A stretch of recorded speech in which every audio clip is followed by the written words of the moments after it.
It's hard to beat a minivan for transporting your family and its stuff. This version of the Toyota Sienna, they tried to make it look a little sleeker, a little lower. They added some new features inside, but it pretty much sticks true to the Sienna's formula. How does the Sienna stack up? Like most minivans, there's plenty of room inside of the Sienna and access is easy.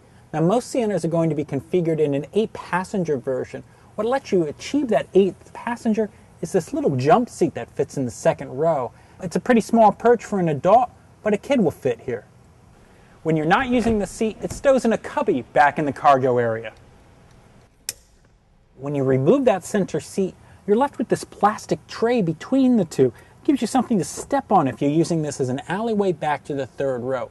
Otherwise, these outboard second row seats, they're extremely comfortable. They recline, they're roomy. They also have a lot of adjustment range fore and aft. That way, if no one's in the third row, you can have a ton of legroom. Up-level versions of the Sienna have a 7-passenger seating configuration with a unique set of second-row seats. They do the normal sliding back and forth and reclining tricks, but they also have a footrest. Now this looks kind of cool, but if you're an adult, you're going to wind up kicking the seat ahead of you. But the kids might like it. Access back to the third row is pretty easy. Once you're back here, you'll find there's room for 3 adults. When the third row seat is raised, there's still a pretty good luggage area back here. That's because there's a deep well behind this seat. Now, if you're not carrying as many passengers and you want to carry more cargo, the seat folds flat into the floor.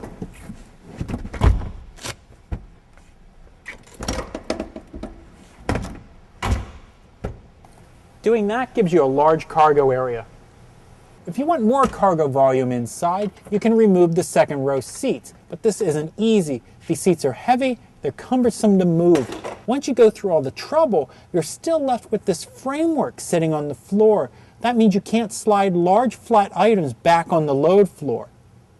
There's pretty good room sitting up front, plenty of headroom, plenty of shoulder room. Footroom's a little tight though because there's some intrusion from the wheel well pushing in towards the center of the car. There's a tilt and telescope steering wheel, but quite a few drivers wanted to be able to adjust it closer to them. Like the other seats, the front seats are soft and plush.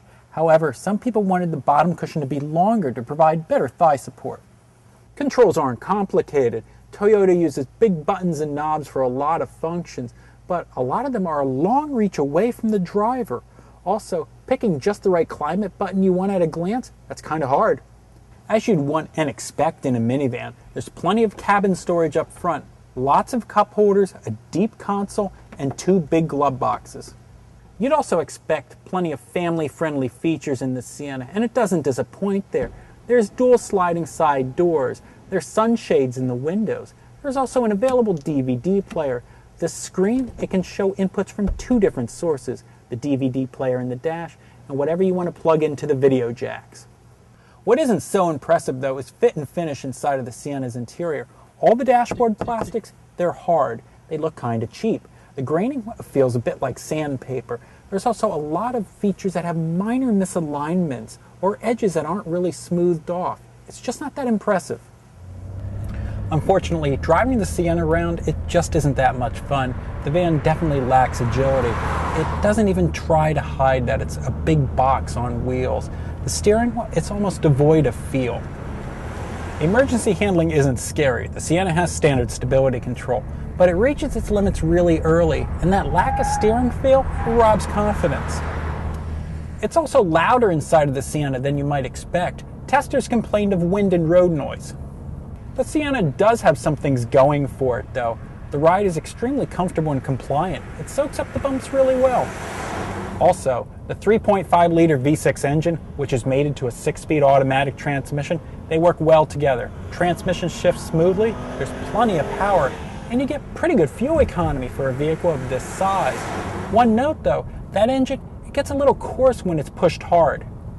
You can also buy the Sienna with all-wheel drive. That's rare among minivans. Now, different gearing allows the all-wheel drive version to actually accelerate faster than the two-wheel drive version, but that different gearing and the heavier weight of the all-wheel drive system, that hurts fuel economy by 1 mile per gallon. Also, the all-wheel drive version, It comes only with run-flat tires. Don't look for a spare tire because there isn't one. Most versions of the Sienna come with a backup camera. This is a useful safety feature. However, if you don't get the navigation system, the screen is small and far away. That limits its effectiveness. So the Sienna gives you the comfortable, flexible accommodations you expect in a minivan, and it does that while providing decent fuel economy. But there's some major letdowns here. Handling's awkward, the interior's less than hush, and fit and finish, well, it's only so-so.